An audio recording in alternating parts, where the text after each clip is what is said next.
One, two, three, four, buka pintunya Om. Kita sekarang membahas terkait siap nggak seorang milenial, apakah siap nggak generasi milenial untuk terjun politik. Hari ini ada saudara kita namanya Sutrisno, beliau selaku kepala ketua DPC di salah satu provinsi yaitu di Riau. Apa kabar bro? Alhamdulillah sehat. Alhamdulillah sehat. Alhamdulillah sehat. Gimana tadi? Lancar perjalanan kan? Insya Allah walaupun sedikit ada kendala hujan, itu menjadi keberkahan bagi kita. Amin, amin. Nah, Chris, Ya, kita ngobrol-ngobrol santai aja. baik. Kenapa sih tertarik masuk ke dunia politik itu apa sih? Oke, kalau secara pribadi, saya melihat dari mata saya sendiri bahwasanya politik ini sangat menguntungkan khusus untuk diri kita sendiri, kemudian untuk orang banyak. Itu yang pertama. Menguntungkannya apa? Menguntungkan adalah bagaimana mencerminkan ke akhlak kita sendiri kepada orang banyak. Contohnya mengenai tentang bagaimana sih kaum muda ini bisa masuk terjun ke dunia politik, termasuk saya sendiri. Saya saat ini masih berusia ya di kalangan muda lah, di atas kepala 3. Saya paling muda. Dan saya masuk ke luar ini adalah dengan tujuannya untuk bagaimana bisa mengembangkan emosional saya kepada orang banyak. Kemudian juga saya bisa bagaimana berpikir untuk bisa memberikan yang terbaik kepada masyarakat. Gitu. Jadi intinya bagaimana untuk memberikan terbaik bagi masyarakat ya. Nah, selain profesi seorang politik, nggak tertarik apa, Tris?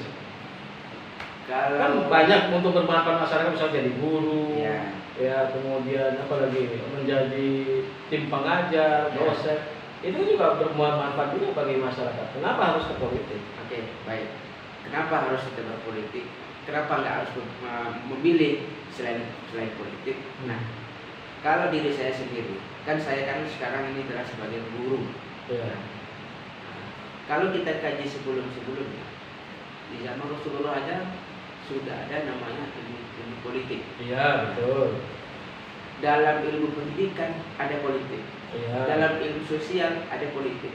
Dalam ilmu kesehatan ada politik. Jadi segala ilmu itu ada keterlibatan dalam berpolitik. Nah, bagaimana ketika saya berniat untuk masuk politik itu, saya bisa memberikan edukasi kepada masyarakat melalui pendidikan politik. Jadi supaya nanti ketika orang-orang yang di bawah umur saya, kaum milenial itu dari mulai taman SMA sampai kuliah lanjut, bagaimana bisa kita mengedukasi kepada anak muda ini bisa terjun ke politik. Oh, ya. Kemudian ini terus, di mana-mana nih ya, di mana-mana, ketika kita terjun ke politik, ya, harus kuat dari finansial, gitu ya. Nah ini kan berpengaruh kepada konstituen kita ke bawahnya, gitu kan. Nah rata-rata orang sudah mapan, baru dia terjun ke politik. Ya. Nah ini mohon maaf nih, mohon maaf. Nah dalam kondisi kita seperti ini, keberanian lu terjun ke politik itu banyak nggak finance yang lu dapatkan, yang lu keluarkan, atau modal ya yang lu keluarkan? Karena kita nggak tutup mata lah, maksudnya ketika terjun ke politik otomatis kekuatan finansial juga berpengaruh gitu kan. Nah pribadi lu gimana gitu, siap nggak lu dengan seperti itu gitu? Di mana-mana rata-rata orang sudah mapan dulu baru dia terjun ke politik gitu loh. Nah, jadi sebelum saya itu bang, sebenarnya di Gelora itu tidak memprioritaskan finansial. Ya, Gelora ini adalah memikirkan bagaimana menciptakan ide dan narasi. Jadi selain dari finansial yang kuat maupun lemah, itu tidak menjadi prioritas daripada partai Gelora itu sendiri. Bahkan uh, visi misi Gelora ini adalah bagaimana menciptakan ide generasi baru menuju arah baru. Nah, justru itulah Gelora lahir untuk mengubah mindset masyarakat itu. Jangan anggap partai-partai itu memang belum tentu yang mampan itu bisa mencalon, oke ya? Ya. Dan belum tentu juga orang yang nggak mampan juga bisa mencalon. Bahkan orang yang mampan bisa mencalon. Kenapa? Karena dia memiliki program. Oke, stop. Ya. Menerapkan program. Ide bagus ide. Tapi kalau ide juga tidak didukung dengan finansial yang kuat, seperti lu kan harus kuat. Ide itu kan semuanya harus tertuang dalam operasional. Kalau ada ide saja tapi tidak ada bagaimana mensikapinya. Nah, lu kan tahu sekarang apalagi udah memasukin tahun depan 2023, kemudian persiapan ke sana. Nah, lu kan mau ngincar juga kan? Ya, minimal DPRD kota kan? Iya, nah, ini seperti apa strateginya? Lu nggak usah ketawa. Lu persiapkan ini gitu. Oke.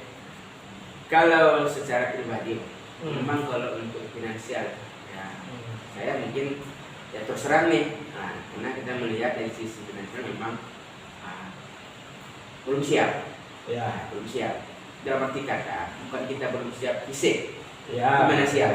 Nah, tapi kalau seandainya kita memang diberikan kesempatan untuk memilih, saya siap memilih maju gitu. Lalu kan tinggal cari sponsor.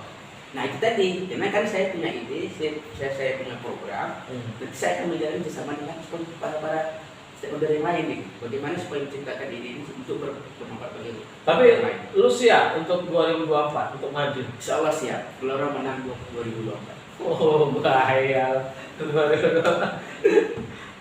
Nah kalau nanti apa sih yang lu kan udah harus mempersiapkan 2024 ya, kemudian kematangan itu mulai dari sekarang dilakukan. Nah, apa ya di luar strategi finansial? Kan ada orang ini, gua gak ada finansial, tapi gua otak punya. Ya. Ada orang kuat finansial, tapi otak nggak ada. Ya. Nah, lu kan salah satunya kan, lu punya otak, tapi nggak punya finansial. Ya. Dan bagaimana lu bisa melobi para sponsor untuk lu bisa maju dan lu yakinkan dia bahwasanya gua punya program untuk daerah gua seperti A, B, C, D, E, F, sehingga mereka tertarik dengan konsep lu. Seperti apa lu lakukan?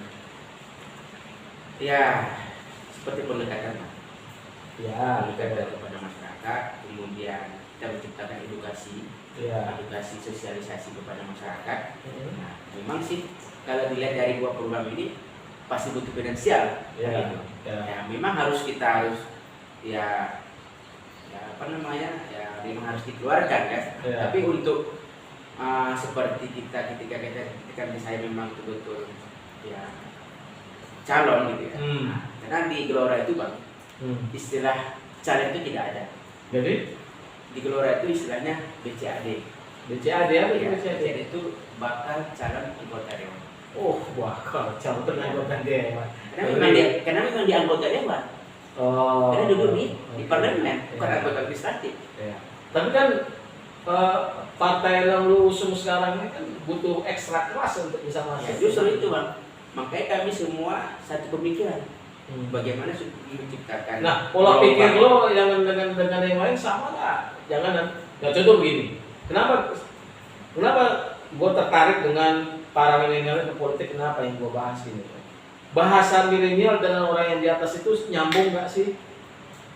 Iya juga ya. Apakah orang tua itu mau dikritik? Apakah mau para senior itu mengikuti ide-ide para milenial itu? Nyambung nggak, connect nggak itu pembicaraan itu? Kalau dilihat dari sebagian memang nggak nyambung juga Bang. Nyambung juga. Memang apalagi lo masih muda, emosi anak muda masih tinggi. Ya. Gitu. Dan bagaimana mensikapi seperti itu? Apalagi nanti lo terjun masuk langsung ke ke badan legislatif, katakanlah itu masuk. Lalu siap nggak dengan kritikan masyarakat gitu loh. Sedangkan lu masih muda, guys. Ya memang harus siap Bang. Memang harus siap. Nah, siap gimana nanti dalam sidang rapat wall out. Ya, insya Allah Bang. Insya Allah kita sudah punya niat bagaimana untuk mengedukasi. Ya, setuju. Tapi lu siap nggak dengan kejamnya politik? Money politik, Kejamnya politik. kejamnya politik. Hmm. Ya, itu kalau masalah kejamnya politik itu Bang, kalau kita berpikir negatif, kita sakit Bang. Oh. Tapi kalau kita berpikir positif, Di mana posisinya orang kejam kok? iya. Makanya kita beri edukasi Bang. Lah, ini bukan kejam dengan masa gini, antar rival lu itu Ya. kan kejam itu. Ya. Ya, itu bagaimana lu siap nggak dengan seperti itu? Hah? Insya Allah siap. Hah? Insya Allah siap. Lahir batin Insya Allah siap. Siap. Kalau saya Kalau keluarga gimana keluarga? Keluarga? Mendukung nggak? Mensupport nggak? Insya Allah siap. Hah? Mendukung. Dengan segala konsekuensi, Ya. lu siap duduk di situ nanti, lu tahu ada KPK di sana, Ya. lu siap nggak? Insya Allah siap. Hah? Insya Allah. Lu masih Karena- muda, Tris. ya, Mending lu karena- udah jadi guru, dosen, nah tenang-tenang gitu. Kan background lu kepala sekolah kan, lu udah ngapain lagi politik? Hah? Udah Bang. Udahlah, nggak usah politik lah. Ngapain? Mending lu hidup natural aja lah, enjoy aja hidup itu. Hah? Kalau saya Nanti kalau mungkin 10 tahun lagi boleh gini Bang. dengan kematangan ya. Contoh ya, Rasulullah itu berpolitik usia berapa? Sini Bang. Rasulullah itu udah pedagang, bukan berpolitik. Politik penting juga Bang. Betul, tapi yang dia dikenal itu adalah pedagang Ya. yang benar-benar pedagang ulu. Tapi ketika dia usia 40 tahun, baru dia masuk ke berpolitik. Artinya apa? Kematangan di usia 40 tahun itu. Benar. Nah, makanya justru itu Pak. Saya masuk ke Gelora itu untuk bagaimana bagaimana diri saya ini bisa memiliki karakter yang baik. Jadi kita bisa mengedukasi diri sendiri loh. Nah, sekarang gini, lu di ketua Ketua DPC. DPC. Untuk masuk ke sana berarti kota dong. Iya benar. Kota. Iya kota. Kota. Ya, Nah, benar, kota. ketua DPC yang lain itu bersaing sama lu dong untuk bisa masuk satu tiket. Iya benar. Nah, lu siap kan bersaing di Insya situ? Allah siap. Hah? Karena nanti strategi dari keluarga itu pasti akan ada Bang. Kita di sini Gelora itu Bukan ini. Bukan internal lu kan banyak kepala DPC. iya benar. Mereka kan ingin rebut juga dong masuk ke kota kan. Iya. Katakanlah dapat suara banyak, jatah kursinya DPC lu, dapat partai lu cuma dapat 3 kursi.